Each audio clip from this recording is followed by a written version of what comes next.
네, 오늘의 정치권 이슈를 최창렬 용인대 통일대학원장, 김형준 명지대 인문교양학부 교수 모시고 집중 분석해 보도록 하겠습니다. 안녕하세요. 안녕하십니까? 저희가 조금 전에 연결해서 들은 것처럼 민주당 지금 오늘 조금 전에 있었던 최고위원회에서도 역시 그 윤미향 당선인 관련된 얘기들이 굉장히 뜨겁다고 하고 분위기도 굉장히 한층 고조됐다고 하는데요. 여전히 신중론을 고수하면서 신상털기 굴복해서는 안 된다. 이해찬 대표는 이런 얘기를 했네요. 관련된 얘기 먼저 듣고 오겠습니다. 잘못이 있으면 고치고 책임질 사람은 책임져야 합니다. 그러나 이는 사실에 기반해야지 신상털기식 의혹 제기에 굴복해서는 안 되는 일입니다. 관계 당국은 최대한 신속하게 사실을 확인해주고 국민 여러분께서도 신중하게 시시비를 지켜보고 판단해 주시기를 당부를 드립니다. 윤미향 당선인께 본인에게 제기된 여러 의혹에 대해 신속하게 입장 표명을 요청합니다. 당에서도 마냥 검찰 수사 결과만 기다리고 있을 것이 아니라 지금이라도 당 차원의 신속한 진상 조사가 필요할 것입니다. 형사상의 문제에 대해서는 무죄 추정의 원칙이 적용되어 검찰 수사와 법원의 판결 확정 시까지 그 판단이 보류될 수 있을 것입니다. 하지만 정치적인 영역은 다릅니다. 네, 지금 윤미향 당선인 의혹과 관련해서 민주당의 분위기를 한마디로 좀 요약을 해보면 의혹은 계속 커지고 있고 논란도 커지고 있고 분위기는 안 좋아지는데 민주당 지도부는 일단은 신상털기 하지 말고 좀 지켜보자라는 상황입니다. 그렇기 때문에 당내에서도 저런 좀 다른 목소리들, 좀 잡음들도 나오고 있는데요. 어떻게 보고 계십니까? 그래서 이 문제가 지금 이제 그저께 또 이용수 할머니가 기자회견을 했잖아요. 지난 7일 날 하고 18일 만에 한 건데 지금 말씀처럼 이 정의기억연대도 정의기억연대입니다만 이 정의기억연대를 운영했던 윤미향 당선인이 어떻게 운영했는가에 대한 문제잖아요. 개인적인 의혹의 차원이라 하더라도 이게 개인적인 의혹을 넘는 부분이 있죠. 정의기억연대가 상징하는 부분이 있고 정의기억연대가 그동안 이제 30년 동안 해왔던 일이 있기 때문에 그래서 당내에서 저렇게 이제 의견이 갈리는 것 같은데요. 네. 어쨌든 간에 이 부분은 일단 의혹이 불거졌어요, 지금. 그래서 검찰이 수사하고 있는 사안이고, 그리고 당내에서도 의견이 갈립니다만 국민적 여론도 윤미향 당선인 사퇴 쪽이 좀 많아 보이더라고요. 분위기는 좀 그런 것 같아요. 네. 그렇다면 이 부분을 어떤 사람들이 특정 세력이 어떤 그 정의기억연대의 일본군 위안부 문제를 음해하기 위해서 또 정의기억연대의 활동을 폄훼하기 위해서 또는 이른바 친일 극우 세력이 이 부분을 더 이제 과소평가하기 위해서라고 본다면 저는 그건 맞지 않는 것 같아요. 네. 물론 이게 어째 그런 프레임과 전혀 별개일 수는 없다 하더라도요. 이런 운동이야말로 정당성과 도덕성을 확보하기 위해서는 최소한도의 사실관계가 밝혀져야죠. 지금 나온 얘기들은 이제 개인적인 윤미향 당선인 개인의 유용 문제, 네. 사용 문제, 횡령 문제, 게다가 이제 업무상 배임 문제, 여러 의혹이 제기됐으니까 그 쉼터라는 그 집 매매 의혹이라든지 여러 가지가 있잖아요. 개인적으로 사용한 거 아니냐 이런 게 있기 때문에 이런 부분들을 무조건 신상털기식 의혹 제기다라고 말하는 거는 이건 최근에 여러 가지 하나의 생각일 수 있겠습니다만 그렇게 간단하게 넘길 문제는 아닌 것 같아요. 아무리 사실관계가 여기 있고 또 이 정의기억연대 활동은 더욱더 지속되고 더욱더 존중돼야 되는 것이고 네. 또 이 운동을 사실 보편적인 인권 평화 문제로 격상시켜 왔잖아요. 그건 충분히 우리가 존중하는 것이고 앞으로는 더욱더 존중돼야 되는 것이지만 이 부분과 만약에 제기된 여러 가지 이런 문제들이 같이 막 이렇게 범벅이 돼가지고 아우러지면 안 되겠다는 생각이 들어요. 그래서 이거를 윤미향 당선인에 대한 여러 가지 제기된 의혹을 자꾸만 파헤치려 하는 것이 마치 정의기억연대의 운동을 폄하하는 것, 그건 전혀 아닌 거잖아요, 지금. 그래서 당내에서 이렇게 이견이 있는 거라서 저는 어쨌든 이 부분은 검찰이 빨리 지금 빨리 내봐 이제 내일 모레 며칠 있으면 이제 21대 국회 임기가 시작된단 말이죠. 대원하죠. 윤미향 당선인이 국회의원이 되는 거예요. 예. 그럼 검찰로서는 어쨌든 부채포특권 이런 영역이 아니라 하더라도 부담스러울 수밖에 없죠. 현역 국회의원을 수사하는 것이기 때문에. 그럼 며칠 안 남았어요. 네. 어쨌든 간에 국회의원 임기는 곧 시작될 테고 윤미향 당선인이 그 전에 사퇴할 가능성은 거의 제로에 가깝기 때문에 검찰의 신속한 수사와 더불어서 아까 얘기 나온 것처럼 당내 진상조사가 좀 필요하다고 봐요. 이건 사법적인 차원에서의 조사도 조사입니다만 왜냐하면 윤미향 당선인이 민주당 소속이니까 이 부분을 전혀 놔둔다라는 거 맞죠. 어제 보니까 조금 기류는 바뀐 것 같았어요. 강훈식 의원 얘기 들어보니까 네. 당 차원의 진상조사까지 얘기 안 했지만 윤미향 당선인이 입장을 밝혀야 된다는 쪽으로 기울었거든요. 어제만 해도. 근데 오늘 네. 또 다시 이해찬 대표가 말을 하는 무게는 조금 이제 옹호하는 쪽으로 바뀌었어요. 예. 근데 어쨌든 이건 국민 여론에 부합하지 않으면 더 크게 문제가 불거질 수 있다고 생각합니다. 예. 그 교수님 생각도 들어봐야 될 것 같습니다. 네. 지난주에 노무현 대통령 10일주기였습니다. 그리고 민주당을 포함해서 진보 진영에서는 노무현 정신이라는 얘기를 참 많이 했어요. 그 노무현 정신이라는 게 뭐냐? 뭐 여러 가지가 있지만 사회적 약자 곁에 있겠다라는 게 노무현 정신의 핵심이고요. 노무현 대통령이 꿈꾸는 세상이 있었습니다. 사람 사는 세상. 그리고 특권과 반칙이 없는 세상. 그 마지막으로는 상식이 통하는 세상입니다. 자, 그렇다면 과연 지금 민주당이 노무현 정신을 제대로 받들고 있는 건가? 윤미향 사건과 관련돼서 이 지금 상식이 통하고 있나요? 이것을 신상 털기식의 의혹이라고 얘기하는 게 과연 상식적인 걸까요? 그리고 아무리 뭐 진보단체, 저희들은 30년 동안 위안부 인구 운동을 한 정의원의 성과에 대해서 높이 평가하고 존중해야 된다는 데서는 전혀 변함이 없습니다. 예. 그러나 거기서 활동했다는 이유만으로, 거기서 오랫동안 활동했다는 이유만으로 윤미향 당선자의 행위가, 일탈 행위가 정의의 이름으로 정당화될 수는 없는 겁니다. 자, 그럼 아주 핵심적으로 말씀 좀 드리도록 하겠습니다. 사실관계를 확인이 우선이라고 하는데요. 그럼 지금까지 나온 사실관계만 제가 말씀을 좀 드리겠습니다. 이 의혹과 관련된 문제는 누가 제기를 했느냐? 언론이 제기했습니까? 이용수 할머니가 제기했죠. 제기한 예. 거예요. 피해 당사자가. 두 번째는 뭐냐면 지금 정 의원이요.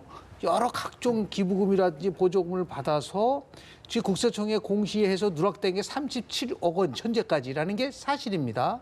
그 세 번째, 윤미향 당선자는 누가 검증하고 누가 공천을 했죠? 민주당이 공천을 했잖아요. 그 가장 중요한 거 있습니다. 지금 위안부 피해자 할머니와 관련돼서 이 정부와 그리고 진보 진영이 가장 강조했던 부분이 뭡니까? 피해자 중심주의예요. 예. 근데 이게 지금 피해자 중심주의가 되고 있느냐? 사실관계 이 지금 제가 얘기한 것은 무슨 뭐 제 의견을 얘기한 게 아니고 팩트라 말이에요. 예. 그렇다면 거기에 걸맞는 행동을 해야 되죠. 저는 이해찬 대표가 이해하기 어려운 그 발언을 했는데요. 이유 불문하고 윤미향 당선인은 사퇴해야 됩니다. 예를 들어서요. 30년 동안 이룩했었던 정의연의 역사성 그리고 활동에 대한 존중성 이것을 정말 사랑한다면 결심을 내려야죠. 혹시나 이게 무슨 뭐 21대 국회가 임기가 시작이 되면 불체포 특권을 활용을 한다면 내가 이걸 덜 덮고 갈 수 있다. 이런 생각을 한다는 것은 만약 그렇다고 한다면 이것은 제가 볼 때는 국민과 정의에 대한 모독일 수밖에 없다라는 네. 말씀을 좀 드리고요. 네. 지금 와서 무슨 뭐 민주당이 진상조사 한다? 그건 의미가 없습니다. 결심을 빨리 윤미향 당선자가 해야 될 시점이 왔다라는 말씀 드리고 싶고 네. 이것이 결국은 정의다라고 말씀을 드리고 싶습니다. 저기 기사를 보면 연합뉴스 기사인데 예. 기부금을 모금한 정의기업연대가 전체 기부금의 단 3%만 피해자 할머니 지원에 사용하는 것으로 확인됐다. 이 연합뉴스 기사예요. 오늘 네. 기사인데. 네. 물론 이 단체가 피해자 할머니들에게만 모든 개인 복지 이런 것만 하는 건 아니에요. 다 알아요. 여기 또 나온 기사에 보면은 가장 많은 기부금이 사용된 사업이 대외협력, 그러니까 국제 및 남북, 국내 연대 사업이 굉장히 중요한 거죠. 이러한 네. 운동을 어쨌든 간에 전 세계적인 연대의 차원을 끌어올리는 것이기 때문에 그래야지 이 의제 자체를 더 이제 보편적인 인권 차원으로 승화시킬 수 있는 거니까 굉장히 중요한 일을 했던 거예요. 그 2억 660만 원이었다는 거예요. 그 홍보물 제작, 홈페이지 관리 등 이런 데가 5,500만이 들어갔다는데 아무튼 3% 밖에 피해자 할머니도 지원에 사용했다면 이건 잘못된 거예요. 지금 방금 피해자 중심주의 말씀하셨습니다만 피해자 중심주의가 설령 아니라도 당연히 피해자 중심주의해야 되는 게 맞는 것이고 예. 어떻게 3%만 사용합니까? 그러니까 정의기업연대라는 게 피해자 할머니들만 위한 게 아니다. 더 폭넓게 더 거대 담론처럼 사용되는 것이기 때문에 너무 피해자 할머니들의 쓰인 돈만으로 보면 안 된다는 그런 논리 가지고만 보기에는 너무 적다 이게 3%만 하기엔. 그러니까 이 이용수 할머니께서 배신 느꼈다, 뭐 살사욕 다 채웠다 이런 말씀 하신 거 아니겠어요? 네. 그래서 다시 강조합니다만 이 정의기업연대가 했던 활동 존중하죠. 아무도 쳐다보지 않고 어목한 시절에 일본의 배상을 요구하고 대단히 어렵고 외롭고 쓸쓸한 정말 그런 운동을 해왔어요. 네. 인정하는 겁니다. 근데 그 부분과 그렇다 그 부분이 모든 어떤 행동의 일탈인지 아닌지 밝혀져봐야 합니다. 의혹으로 제기돼 있는 거니까. 근데 그게 다 정당화될 수는 없는 거죠. 같은 말입니다. 그래서 저는 이 문제는 뭐 진상조사위 나름대로 구성해야 되고 정치적 차원에서 하고 윤미향 당선인 사퇴를 아직은 사퇴를 해라라고까지는 안 한다 하더라도 최소한도 당의 일과 이렇게 하면 안 되는 것이죠. 이건 말이라는 게 아다르고 어다른 거거든요. 예. 이해찬 대표의 말은 한마디 하나하나 뜯어보면 잘못된 말은 없어요. 그러나 분위기는 약간 옹호 쪽으로 하는 거 아니겠습니까? 네. 또 국민들이 다 알아요, 그런 걸. 예. 최창렬 교수께서 자연스럽게 그 정의기억연대 과거 이제 정대협부터 이 위안부 인권운동 관련된 시민단체 활동에 대한 말씀도 해주셨는데 이게 외롭고 쓸쓸했던 30년 여기에 대해서 분명히 존중을 받고 평가를 받아야 하지만 일탈이 정당화될 수는 없다라는 말씀하셨거든요. 이게 이제 근본적인 변화가 필요하다는 의견도 이번 의혹과 논란이 불거지면서 분명히 제기가 되고 있습니다. 여기에 대해서는 어떤 생각 갖고 계십니까? 그렇죠. 먼저 자꾸만 이 부분에 대해서 제가 강조하는 부분은 뭐냐면 최선의 사실관계가 확인이 먼저다란 말을 지금 자꾸만 민주당이 얘기를 하고 있는데요. 2016년도에 최순실 국정농단이 터졌습니다. 그때 민주당과 진보 진영이 뭐라고 그랬었죠? 박근혜 전 대통령은 사퇴해야 된다 그랬어요. 네. 사실관계 확인이 됐었어요 그때? 사실관계 확인했습니까? 아니잖아요. 윤미향 농단 사건이에요. 이건 한마디로 얘기해서 이것을 무슨 뭐 신상 털기식 의혹 제기에 굴복해서는 안 된다. 악의적으로 폄훼해서는 안 된다. 이거를 만약에 당시 2016년도 국정농단 사태 때 이렇게 얘기했다면 이걸 받아들일 수 있겠어요? 일반 국민들이? 예. 못 받아들입니다. 안 되고 이 차체에 제가 말씀드리고 싶은 걸 꼭 강조 학자 입장에서 그리고 정말 지식인 입장에서 이제 윤미향 일탈에 대한 부분들 포함해서 정의연에 대한 부분이 났다고 한다면 정부는 이제부터 국고 보조금을 받든 기금을 받든 모든 단체에 대해서 투명하게 회계가 이루어졌는지를 집중적으로 감사해야 된다. 꼭 정의연만이 아니에요. 예. 수많은 단체가 있습니다. 이게 꼭 정의연만의 문제가 아닐 수도 있습니다. 네. 그렇게 해야지만이 공정하고 정의롭고 결국은 그게 평등한 겁니다. 그런 의미에서 봤을 때 자, 우리가 분리해서 얘기한다 하더라도 그 시발점은 분명한 것은 부정 의혹과 관련된 부분 속에서 네. 나온 것이라고 한다면 이것에 대해서 명쾌하게 누구보다도 지금 윤미향 당선자가 왜 침묵을 하고 있죠? 이 부분 속에서 자기가 가장 잘 알고 있잖아요. 이 부분을 명확하게 투명하게 그리고 공개를 해야 되지 이렇게 숨어서 눈치 보면서 무엇인가 또 하나 더 황당한 것은 일부 일각에서 지금 이용수 할머니의 2차 기자회견을 가지고 무슨 뭐 배우설이 있다, 뭐 음모론이 있다 이런 식으로 접근한다는 것은 한마디로 얘기해서 아주 악의적인 거예요. 예. 그런 면에서 봤을 때 이거는 지극히 잘못된 것이다라는 만 지적을 하고요. 네. 지금은 빨리 이것을 민주당이 옹호할 때가 아니에요. 윤미향 개인 당선자가 어떤 행동을 취하느냐가 가장 도덕적이고 가장 윤리적이고 그리고 자기가 지난 30년 동안 활동한 것에 대한 최소한의 정의를 사랑한다고 한다면 빨리 나와서 정확하게 책임질 건 책임지고 그리고 잘못된 것에 대해서 사죄하고 그리고 그 부분에 대해서 사퇴할 수밖에 없는 상황이 있다고 사퇴를 해야죠. 그게 네. 정의 아니겠습니까? 예. 네, 그리고 위안부 인권 운동도 여기에 더해서 피해자 중심주의로 변화하려는 노력도 필요할 것 같고 또 하나 지적을 해보고 싶은 게 이게 참 논란이 되고 있지 않습니까? 이런 논란을 틈타서 일부 극우 단체들이 뭐 위안부가 기생이다라는 식의 말도 안 되는 망언을 하면서 이게 강제 동원이 된 게 아니다라는 식의 왜곡 발언들을 쏟아내고 있어서 이게 또 다른 역사 왜곡이 되는 게 아닌가 하는 정말 걱정들이 되고 있습니다. 일고의 가치가 없는 얘기들이죠. 예. 그야말로 저는 그 부분은 논쟁의 영역도 아닌 것 같아요. 그 반일 종족주의를 쓴 저자의 생각과 비슷한 얘기거든요. 네.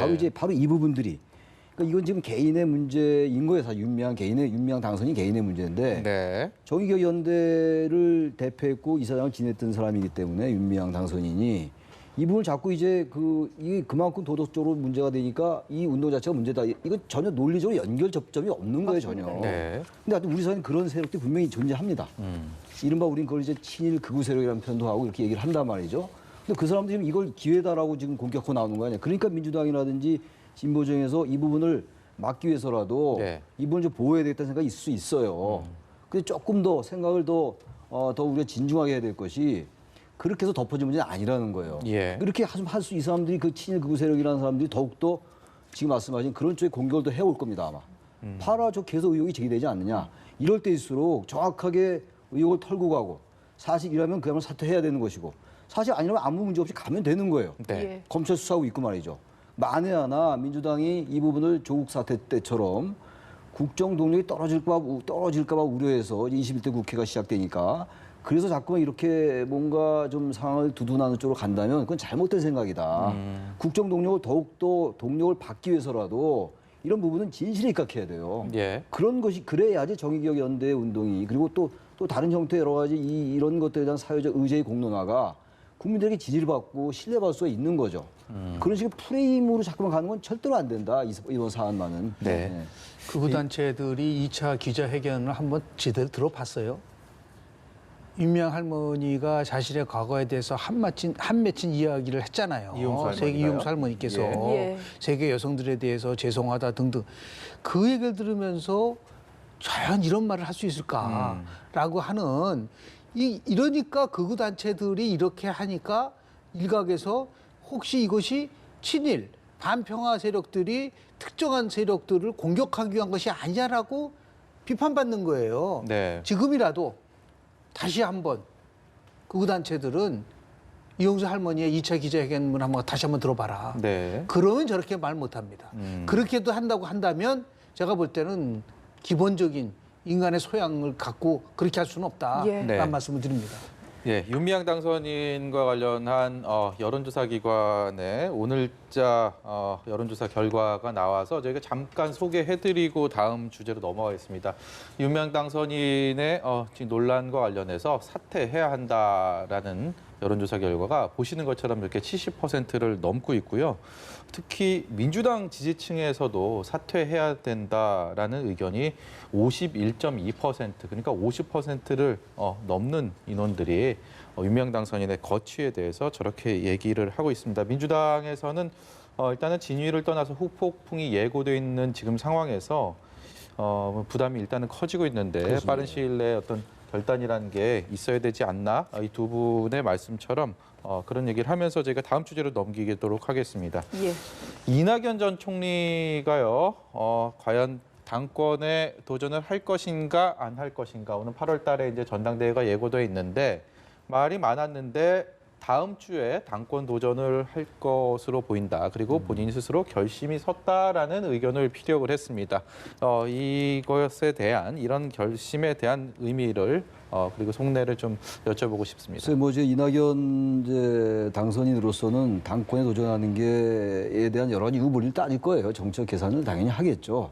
당권에 도전해서 대표가 되면 또 대표되는 과정 속에서 여러 가지 이제 흠집이 나올 수 있지만 이미 당권 주자로 이제 인식되던 분들이 거의 다 내려놨어요. 네. 그러니까 거의 추대식으로 가는 겁니다. 이게 네. 뭐 치열하게 어떤 당내 경선을 치르는 게 아니기 때문에 그런 우려는 사라지는 거죠. 일단 상대방이 경선 과정에서 상대방 후보를 막 공격하고 이런 것들에서 나오는 흠집, 이 이제 변수 사라진 거고. 예. 또 하나 문제는 이제 당권 대권의 분리 때문에 내년 3월에 후년 3월 9일 날 대선이니까 내년 3월까지 얼마 안 남았다. 이런 것도 있지만. 당 대표가 되면 어쨌든 여러 계속 언론에 노출되고 네. 인지도는 계속 올라가는 거거든요. 마다할 이유가 없는 거죠. 경쟁이 어느 정도 이제 격화되지 않는다면 그러면서부터 전 지난주에도 전화 우리 김 교수님이나 당권 도전할 거라는 예상을 했고 맞습니다. 예. 할 것 같아요. 거의 99.9%. 일단 근데 지지율이 고공행진을 하고 있는 상황에서 당 대표를 수행하고 있다면 이게 혹시라도 뭐 외부 요인들로 인해서 혹시 상처가 되거나 어떤 뭐 장애물이 되거나 뭐 이런 부분들을 우려할 수는 있지 않을까라는 생각도 들거든요. 어떻게 보십니까? 실은 노무현 대통령하고요, 이명박 대통령이 당 대표가 되지 않으면서 대통령이 됐습니다. 네. 예. 나머지의 박근혜 전 대통령이라든지 문재인 대통령도 실은 당 대표가 되고 나서 대통령이 됐단 말이에요. 네. 근데 그게 왜 중요하냐면 당 대표가 돼야지만이 당이 어떻게 돌아가고 실질적으로 당을 상징하는 인물로 부각이 된다는 면에서 보면 굉장히 매력적으로 갈 수밖에 없는 부분이 네. 있어요. 그래서 비록 한 달이라도 해야 된다라고 주장하는 사람들이 있어요. 예. 근데 6, 7개월은 충분히 긴 시기이기 때문에 갈 것이라고 얘기하는데 두 가지 변수가 있습니다. 첫 번째 변수는 뭐냐면 차기 대권을 준비하는 분들이 이 문제를 이의를 제기했을 경우에는 굉장히 곤혹스러울 수가 있어요. 네. 다시 얘기해서 뭐 지금 뭐 김부겸 뭐 전 의원이 이제 곧 이제 전 의원이 되겠고 예. 다른 주자도 있지 않습니까? 네.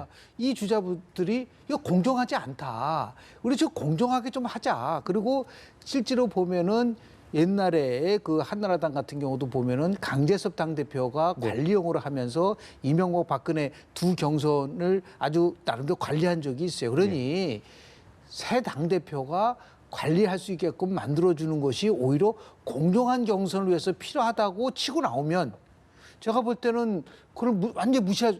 왜 모든 걸 독식하려고 하느냐. 그러니까 독식의 이미지를, 배제 이미지를 심어줄 수 있는 위험성도 있기 때문에 물론 현실적으로는 매력적이지만 그것을 했을 때 올 수 있는 정치적인 공격에 대한 부분들도 충분히 있을 수 있다. 네. 이것을 아마 이제 고민이 이제 깊어질 가능성이 충분히 있지 않을까라는 생각이 좀 들고요. 두 네. 번째는 또 보이지 않게 이렇게 되면 어떤 일이 벌어지냐면 친문대, 친이의 격돌이 될 수밖에 없게끔 만들어지는 게 아니냐. 네. 그리고 더 나가서 지금은 추대를 한다? 추대는 제가 보기에는 굉장히 바람직한 건 아니라고 보거든요.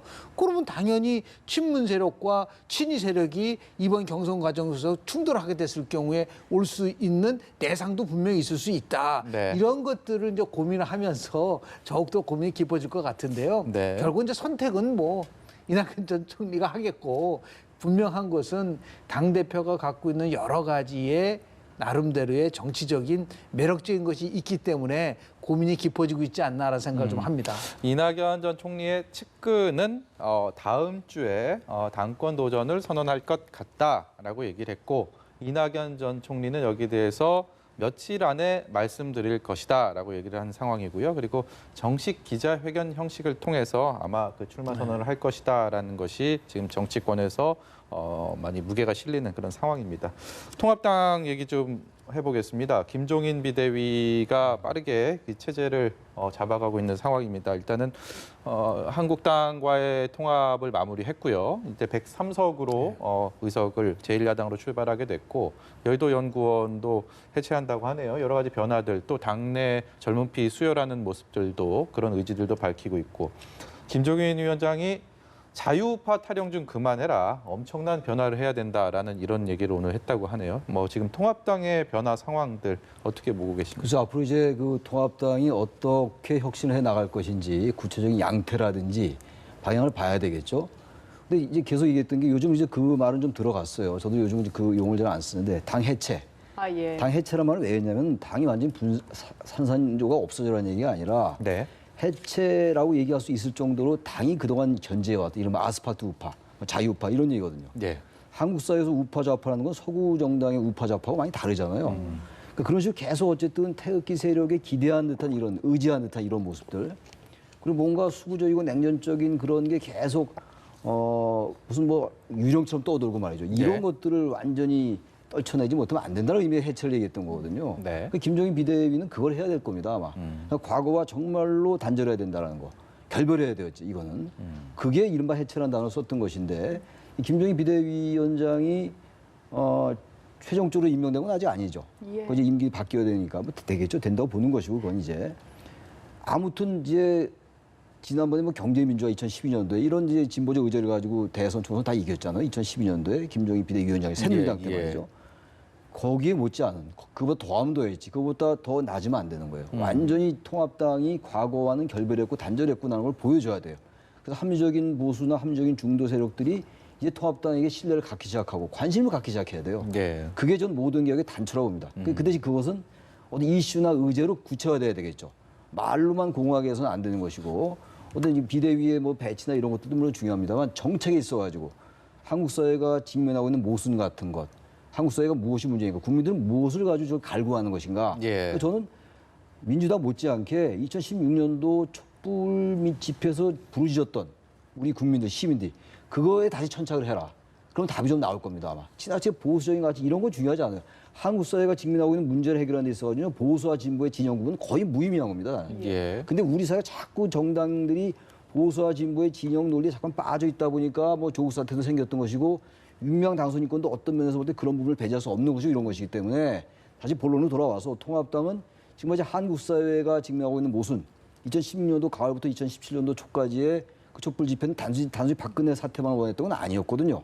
한국 사회가 바뀌어야 된다는 것이었기 때문에 그걸 천착한다면은 조금씩 길은 보일 것이다 이렇게 생각합니다. 김종인 비대위원장이 본격적으로 키를 잡게 되면 어떻게 변할지 정말 관심이 가는데 일단은 오늘 이제 상임 전국이 거치면서 임기가 주호영 원내대표는 4월까지를 얘기를 했는데 일단 바뀌는 거는 당원이 8월 31일 전당대회를 그때까지 규정을 없애는 거 아닙니까? 이거 가지고도 일단은 말이 좀 있는 것 같습니다. 일단 뭐 정치적으로 합의한 부분은 내년 4월 재보궐선거 전까지 돼 있는데요.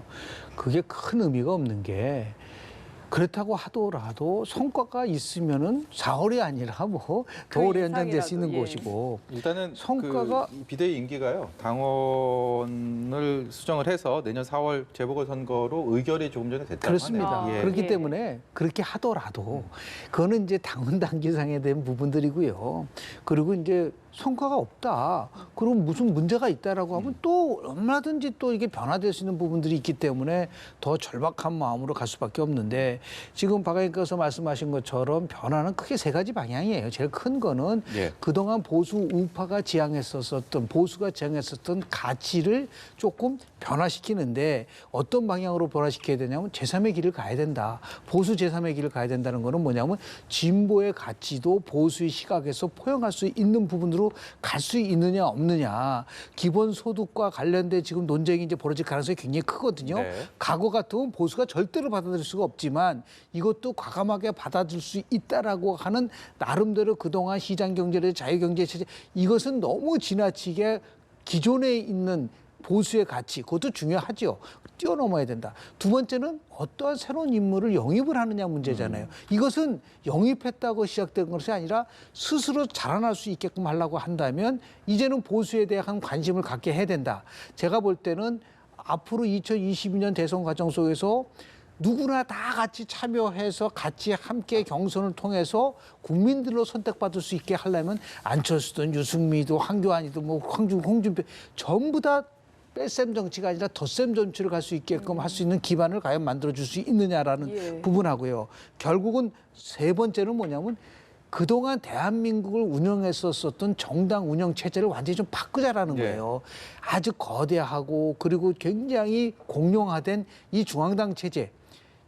원외 정당이 국회를 지배하는 것이 아니라 국회가 정말 정치의 중심이 될 수 있게끔 개혁하는 부분. 이거는 집권당도 못하고 있는 거란 말이에요. 예. 이 세 가지에 대한 인물과 비전과 당 운영에 대한 이것을 과연 얼마만큼 만들어낼 수 있느냐인데 이게 단기간에 끝나지는 않아요.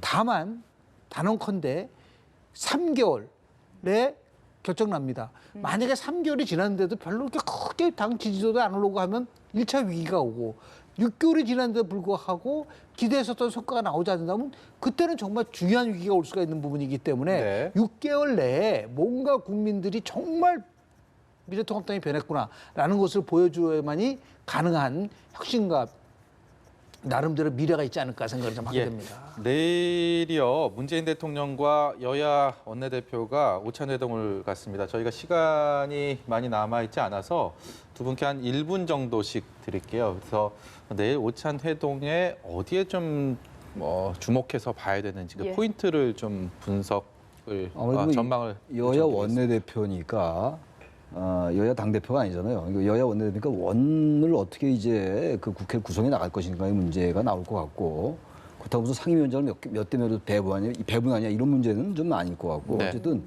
국회 운영에서 뭔가 협조해달라. 지금 이제 포스트 코로나에 많은 지금 개혁 과제들이 있잖아요. 경제는 점점 어려워질 것이고 그게 더 나타날 거란 말이에요. 더 구체화되고 표면화될 텐데 이런 부분들이 있어가지고 통합당도 변화의 어떤 단초를 열기 시작하는 거니까 그쪽에 협조를 당부할 가능성이 높아요. 어떤 예. 구체적인 이슈나 의제보다는 그래서 뭔가 이 한국 사회를 이제 여야가 같이 협치해서 해나가자면 이런 쪽에 원내와 관련된 게 나오지 않을까라는 생각을 합니다. 네. 예. 노무현 전 대통령이 사학법 재개정 문제 때문에 처음에 아주 엄청나게 대립을 했을 때 두 원내대표를 불렀습니다. 김한길 원내대표와 이재 원내대표를 불러서 그때 한 말이 정말 노무현 전 대통령의 큰 그릇을 얘기하는 겁니다. 이제는 우리 여당이 양보합시다. 그래야지 협치가 가능합니다라는 얘기를 해서 물꼬를 튼 적이 있어요. 예. 저는 내일 문재인 대통령께서 다시 한번 그걸 좀 했으면 좋겠어요. 이제 우리가 예. 양보해서 협치하도록 할 수 있도록 직접 우리 김태년 원내대표한테 얘기를 해서 정말 21대 국회에 다 같이 할 수 있는 협치 정치 한번 합시다. 그렇게 물꼬를 터준다면 제가 볼 때는 21대 국회가 아주 굉장히 순탄하지 않을까라는 생각을 좀 개인적으로 합니다. 예. 오늘 말씀 여기까지 듣도록 하겠습니다. 지금까지 최창렬 용인대 통일대학원장, 김형준 명지대 인문교양학부 교수였습니다. 고맙습니다. 네, 고맙습니다. 감사합니다. 네.